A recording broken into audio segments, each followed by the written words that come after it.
Olá, meus amigos, minhas amigas do Lar Espírita Mãos Amigas. Aqui é Gustavo Silveira e hoje nós estamos aqui a convite de uma pessoa muito especial para nós, que é a Cidelma, para que a gente pudesse trazer então alguma mensagem para o nosso Natal, alguma mensagem de esperança, alguma mensagem que nos ajudasse aí a começar o nosso 2021, que logo se inicia. Então nós separamos algumas reflexões, algumas mensagens aqui que podem ser úteis porque estão sendo úteis para nós.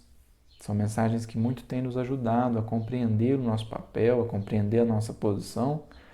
E então a gente colocou aqui de forma que, se for útil a mais alguém, é um lucro, não é? Então nós só gostaríamos de iniciar com uma rápida prece para que a gente tenha um momento de acerenar as nossas mentes, os nossos corações, porque talvez o dia foi puxado, né? O dia foi corrido. Então, é sempre muito bom que a gente tenha momentos de calmaria. Quem quiser, acompanhe com a gente, que será muito bom.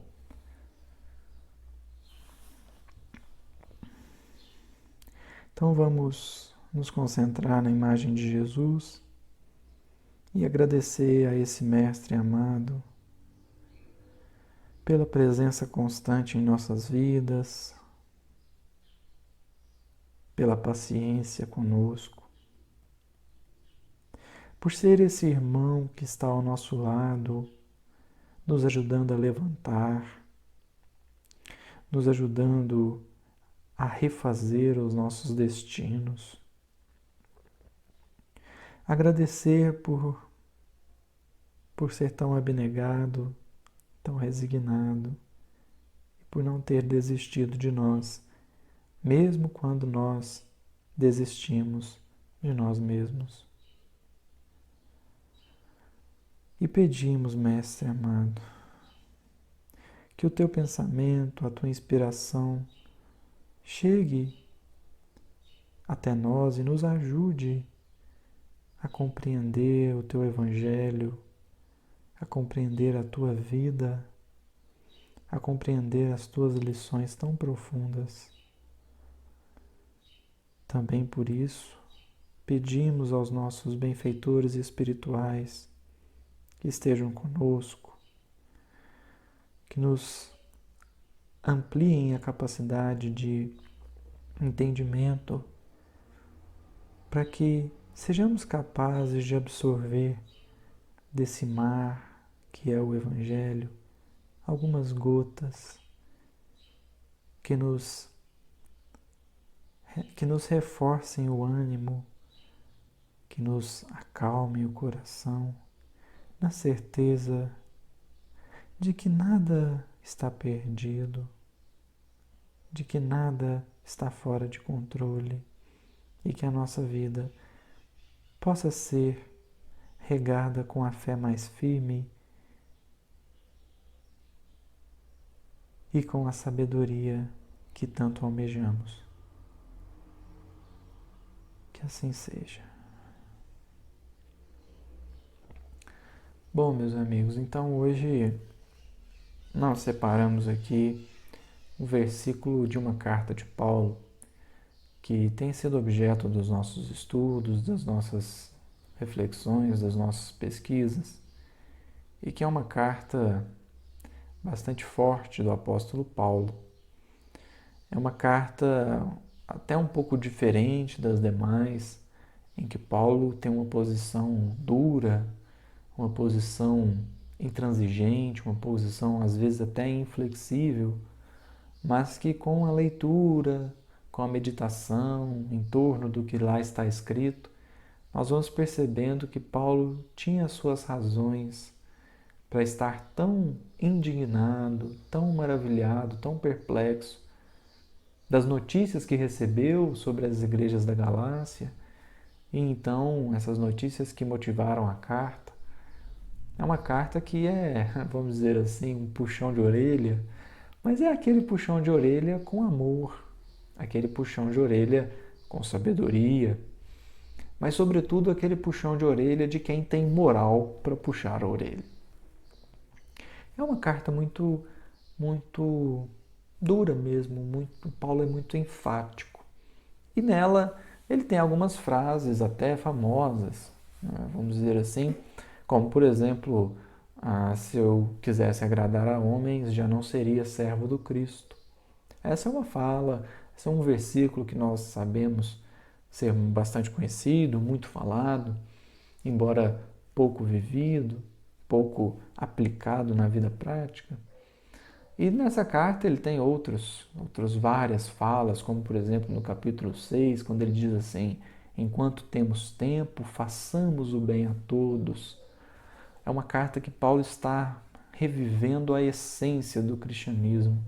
É uma carta que, se bem lida, bem entendida, ela é um alerta para todas as deturpações que nós podemos enfrentar ou que nós enfrentamos, né, ao longo dos séculos passados e que agora podemos enfrentar no Espiritismo, deturpações acerca da essência, não acerca da letra, acerca da discussão, isso não, mas deturpação acerca da essência da mensagem espírita e da mensagem cristã. E é nessa carta também, no capítulo 2, versículo 20, em que Paulo diz uma famosa frase que é o tema da nossa fala de hoje: já não sou eu mais quem vive, mas o Cristo que vive em mim. O mesmo Paulo que havia afirmado é preciso morrer em Cristo para renascer em Cristo, se diz morto para a lei e renascido ou ressuscitado pelo Cristo. Então ele diz: já não sou eu mais quem vive, mas o Cristo que vive em mim. Essa é uma fala muito forte, muito impactante de fato, e nos põe a pensar: será que nós poderíamos dizer: já não sou eu mais quem vive, mas o Cristo que vive em mim? Numa época de Natal, talvez, em que muitos de nós ouvem falar sobre nascer o Cristo, desenvolver o Cristo íntimo, despertar o Cristo interno, descobrir o Cristo íntimo, o Cristo interno, o Cristo interior, enfim. Nessas épocas de Natal que nós falamos sobre nascer o Cristo em nós, desenvolver o Cristo que está dentro de nós, será que nós poderíamos dizer algo nesse sentido, como Paulo disse?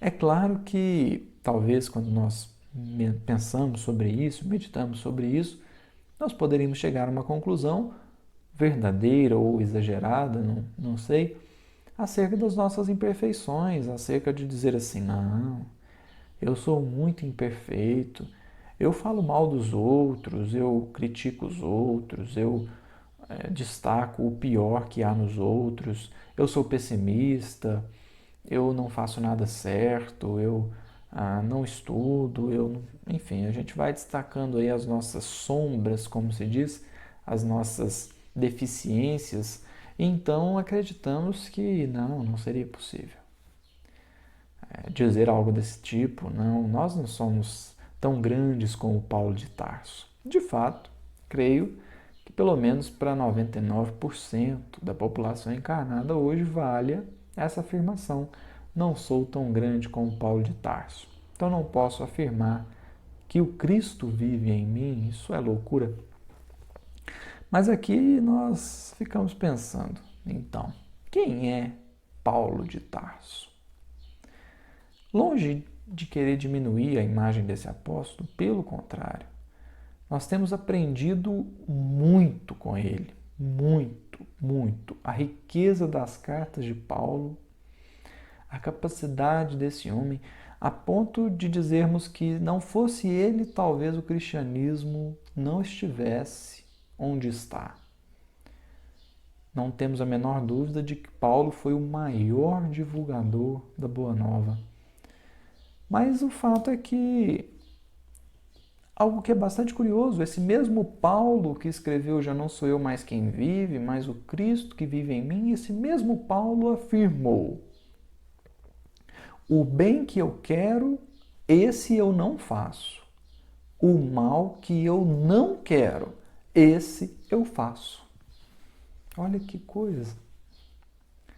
O mesmo Paulo que afirmou existir nele o Cristo, viver nele o Cristo, também afirmou que o bem que ele tanto almejava, ele não fazia, mas o mal que ele já não gostava, esse ele fazia, ele praticava. Então, é claro que a gente pode olhar para isso e, de fato, talvez aqui o que seja o mal do Paulo é algo que para nós nem sequer passa pela nossa cabeça como sendo algo negativo, algo ruim. Mas o fato é que Paulo também se sentia um pecador. Aliás, ele fala isso em outras cartas. Não é apenas nessa carta aos Coríntios, né? Que ele diz, então, o bem que eu quero, esse eu não faço, o mal que eu não quero, esse eu faço. Ele diz, se não me engano, na primeira carta aos Coríntios. Mas ele também se sentia um pecador. E ele diz isso em outras vezes, em outras ocasiões. Inclusive mesmo na carta aos Gálatas. O fato é, então, por que nós não poderíamos dizer isso? Aqui, o que nós gostaríamos de desenvolver, a ideia, é que talvez ao longo dos séculos nós temos aprendido um pensamento de que o Cristo está distante. O Cristo está longe, o Cristo está no céu, observando nós que estamos na terra, e a tarefa dele é apontar quem fez certo, quem fez errado. Quem fez certo vai para o céu, quem fez errado vai para o inferno. O fato é que esse tipo de pensamento cria no nosso psiquismo um delírio.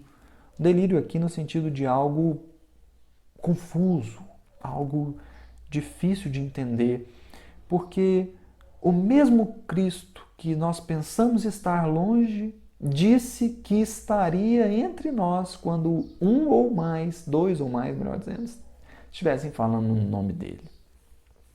O mesmo Cristo que disse que é visto como algo distante, como alguém distante, também disse que estaria no meio de nós, que estaria conosco até o final dos tempos. Então a gente fica pensando, por que a gente não sente esse Cristo dentro da gente? Aqui a gente é levado a pensar muitas coisas, a gente é conduzido a raciocinar sobre várias questões. A primeira delas é, como nós falamos no começo, as nossas imperfeições, as nossas mazelas. Mas será que o Cristo nos ama pelo que nós somos? Eu amo fulano porque ele está no bem, ele está fazendo as tarefas direito. Não cremos nisso. Aliás, nós cremos que Jesus tem um amor incondicional, um amor sem condições, um amor que é porque é. Cristo não me ama porque eu sou quem eu sou, ele me ama apesar de eu ser quem eu sou. A questão toda, então, seria talvez a minha percepção sobre ele. O Emmanuel escreve no livro Caminho, Verdade e Vida, no capítulo 16, ele encerra o capítulo com uma frase muito provocativa. Ele diz assim: se queres que Jesus venha santificar as tuas atividades, endireita os caminhos da existência e senti-lo-ás ao teu lado com a tua bênção. Essa frase do Emmanuel, ela é, eu digo provocativa, porque ela começa se centrando no verbo vir. Se queres que Jesus venha. E para que alguém possa vir, significa que ele não está ainda. Então, se eu digo, eu vou ao Rio de Janeiro, significa que eu ainda não estou lá. Mas, como eu vou, lá estarei daqui a pouco. se Deus quiser, né? Se for o caso. Mas, então o verbo vir significa quem vem ainda não chegou, porque está vindo ou virá em algum momento. Então Emmanuel começa a frase destacando o verbo vir. Se queres que Jesus venha santificar as tuas atividades, endireita os caminhos da existência e aí aqui ele já usa o verbo sentir, o que é curioso, porque se ele começou a frase com o verbo vir, o que se esperava é que então ele dissesse assim: se queres que o Cristo venha santificar as tuas atividades, endireita os caminhos da existência e ele virá. Não é? É o que se espera. Mas, no entanto, o Emmanuel trabalha aqui o verbo sentir. Por quê? A gente fica pensando nessa ideia de que Jesus está longe. Talvez a gente ainda não se atentou de que Ele está ao nosso lado. Ele não vem porque já está. É uma questão, então, de, como dizemos, percepção. É uma questão de perceber o Cristo ao nosso lado. Isso ocorre em muitas ocasiões. Ocorre quando estamos sofrendo, quando estamos passando por alguma dificuldade, quando entramos em oração sincera, quando nos dedicamos a um estudo edificante. Nós sentimos a inspiração, sentimos o ânimo, sentimos o fortalecimento, mas no dia a dia parece que a gente desliga dessa vibração e dessa sintonia. A questão então se trata de sentir o Cristo, para que a gente possa afirmar com Paulo: já não sou eu mais quem vive, mas o Cristo que vive em mim. E para isso o Emmanuel diz lá no capítulo 16 do Caminho, Verdade e Vida que nós precisamos endireitar os caminhos da existência. Isso é um pouco... Cabe aqui então uma interpretação. Nós precisamos de um pouco de interpretação do que se trata o endireitar os caminhos da existência. Então nós separamos aqui uma mensagem também de Emmanuel, que está no livro Servidores no Além. Essa mensagem também foi publicada com algumas diferenças no livro Levantar e Seguir. No livro Levantar e Seguir, ela está no capítulo 17, e no livro que nós estamos vendo aqui, Servidores no Além, estamos no capítulo 5. Em ambos os livros, ela foi publicada com o mesmo título, Questão de Valor. Endireitar os caminhos da existência passa na nossa forma de vida. Não significa que nós seremos puros, nem que nós não venhamos a cair mais. Não cremos que se trata disso, mas se trata de uma forma de viver, uma forma de encarar as dificuldades, uma forma de lidar com as quedas, uma forma de lidar com as nossas más inclinações, uma forma de viver. Então, Emmanuel, questão de valor. Nós pegamos aqui a mensagem do livro Servidores no Além. O Emmanuel diz assim: ninguém pode alegar insignificância ou desvalia para fugir aos deveres que lhe compete na obra de elevação do mundo. A pedra, quase impermeável, serve aos alicerces. A areia áspera é valioso elemento na construção. O remédio amargo é instrumento da cura. O mal de agora pode ser simplesmente um véu de sombra ocultando o bem de amanhã. Há pessoas que se confessam inaptas ou imperfeitas para qualquer serviço do Evangelho. Entretanto, apenas se esquecem de que a direção entre os filhos da fé não pertence à vontade humana. O bloco de mármore, perdido no matagal, é simples calhau sem valor, mas, nas mãos do artista, é a fonte de que sairá a obra-prima. Uma enxada ao abandono é traste inútil, mas, nos braços do bom lavrador, é precioso instrumento do nosso pão. O pântano em si é pestilência e ruína, mas, se recebe a assistência do pomicultor, dá lugar a vegetais que nos enriquecem a vida. Um fio de cobre perdido na via pública é resíduo destinado à lata de lixo.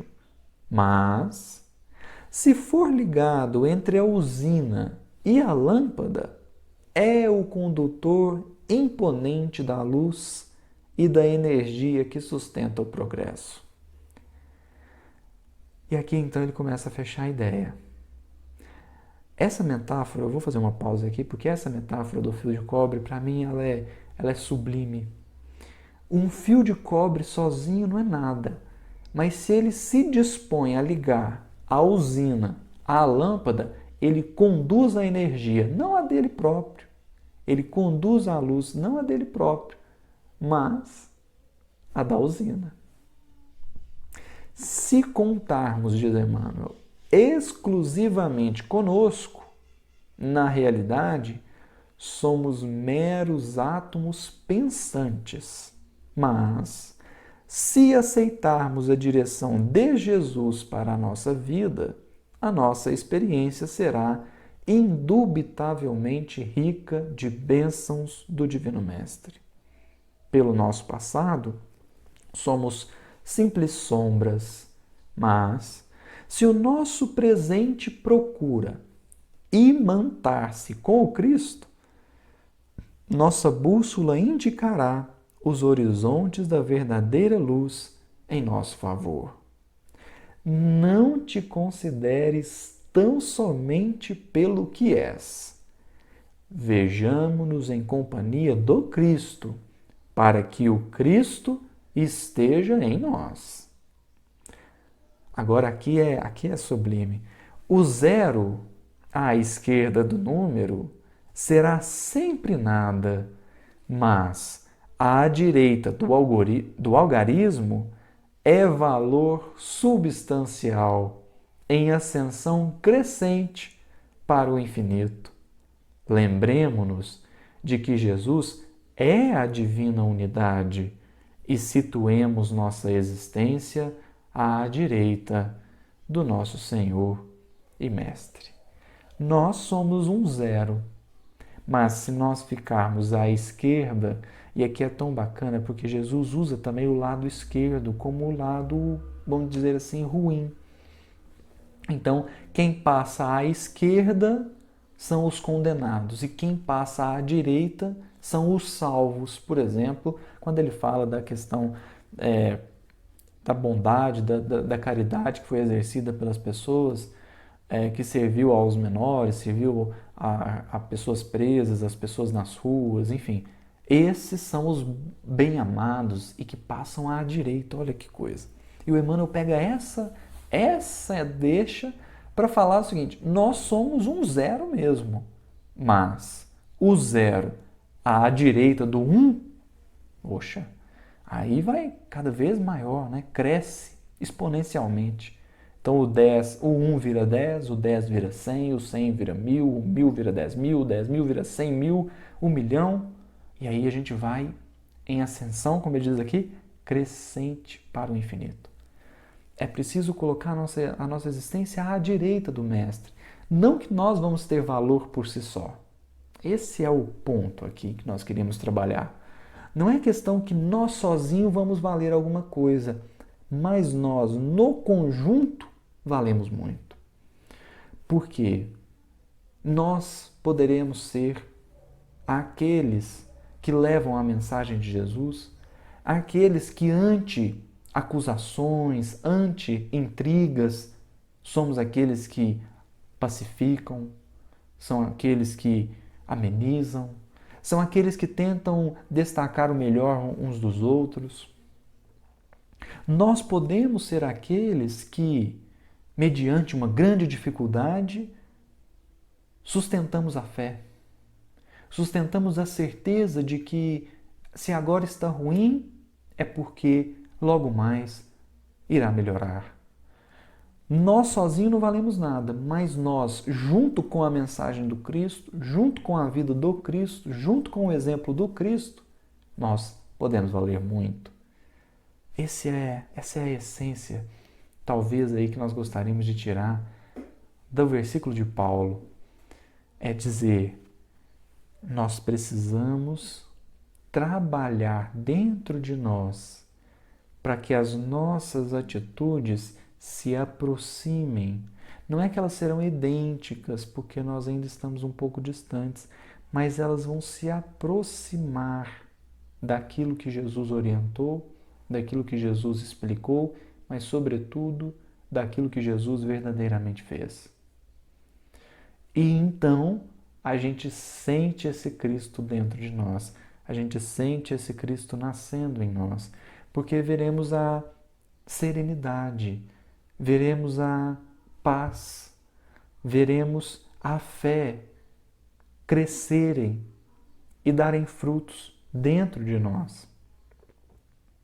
Então é preciso buscar essa certeza no Evangelho, naquilo que Jesus ensinou, naquilo que Jesus viveu.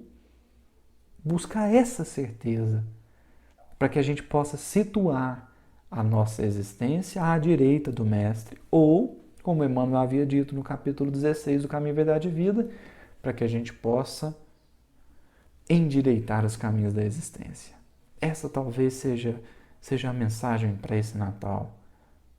É buscar todos os dias, dentro de casa. Então é uma pessoa que chega exaltada e a gente busca acalmar. É uma pessoa que chega ofendendo e a gente busca entender o que está acontecendo com ela. É uma situação em que nos coloca em dificuldades financeiras, por exemplo, e nós esperamos em Cristo, fazendo a nossa parte, que a solução possa aparecer, que a ajuda possa chegar. É observar o nosso dia a dia e ver quantos desequilíbrios emocionais nós podemos evitar se nós tivermos uma certeza em Jesus, se nós tivermos uma certeza na imortalidade da alma, se nós tivermos uma certeza no amor de Deus. É descobrir isso, é descobrir que nós podemos, apesar de tudo, nós podemos não viver o Evangelho como está lá, porque acho que aí pode ser demais, mas viver o Evangelho que eu consigo captar. Isso não me impede de fazer o mal, mas pelo menos, como diz Bezerra de Menezes na mensagem de Humberto de Campos, a diferença, mas que a gente pelo menos não se compraza no mal mais, que o mal não nos agrade mais, que toda vez que eu for grosseiro com alguém, toda vez que eu for mal educado com alguém, toda vez que eu me desesperar perante uma situação difícil, que eu já passe a desejar não ser mais assim, para que então eu possa trabalhar para verdadeiramente deixar de ser assim. E aí então poder repetir com Paulo, já não sou eu mais quem vive, mas o Cristo que vive em mim. Portanto, nós gostaríamos de encerrar aqui a nossa breve participação com um soneto de Alta de Souza. Essa mensagem está no livro que leva o próprio nome da poetisa Alta de Souza, no capítulo intitulado Vem e Ajuda. Olha isso. Vem e ajuda. Não vem e fica parado, não. Não vem e fica vendo o circo pegar fogo, não. Porque a gente pode vir e fazer uma prece. Se a gente, às vezes, a discussão está muito acalorada. Faz uma prece. Às vezes a coisa está muito desestruturada. Prece. Prece é o primeiro recurso, mas não é o último. Então, Alta de Souza, capítulo Vem e Ajuda do livro Alta de Souza. Diz ela assim: repara, além das rosas do teu horto, onde a luz do teu sonho brilha e mora, os romeiros que seguem vida afora, padecendo aflição e desconforto. Infortunados náufragos sem porto, tristes, rogando a paz de nova aurora, levam consigo a dor que clama e chora sob as chagas do peito, quase morto. Não te detenhas, vem, socorre e ajuda a multidão que passa inquieta e muda, implorando-te amor, consolo e abrigo. Reparte o pão que te enriquece à mesa, estendendo o teu horto de beleza, e o Mestre amado habitará contigo. Bom, meus amigos, é isso. Que nós possamos nascer ou renascer ou alimentar esse Cristo em nós através do bem que nós possamos ofertar ao outro. Jesus diz: o reino de Deus não está fora, o reino de Deus não vem com aparências exteriores, porque o reino de Deus está dentro de cada um de nós. E o Emmanuel comenta esse versículo numa mensagem que o reino de Deus está dentro de nós na proporção ou na medida em que nós oferecemos o céu para o outro. Aí sim nós poderemos dizer que o Cristo vive em mim. O Cristo está em mim, porque busco a cada dia me aproximar dele ou sentir ele do meu lado. Muita paz, que Jesus nos abençoe, um feliz Natal, um feliz Ano Novo e que as lições dessa pandemia possam ter encontrado nos nossos corações a porta aberta para que 2021, quando a vacina chegar, quando a pandemia passar, que 2021 seja um ano diferente. Um ano que nós possamos refletir mais, que nós possamos agir mais, que nós possamos nos conectar mais com o alto, através do bem que a gente oferece ao outro. Muita paz e Feliz Natal, Feliz Ano Novo para todos.